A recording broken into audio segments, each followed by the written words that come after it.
Er det bare mig, eller ligner det der en grav?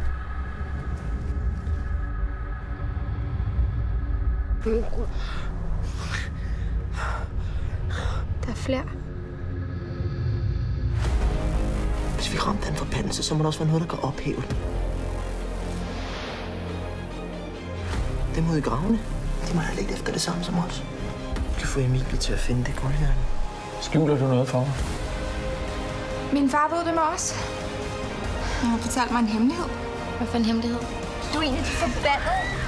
Alt, hvad I rører ved, skal visne. Alt, hvad I elsker, skal dø. Du slår mig jo ihjel.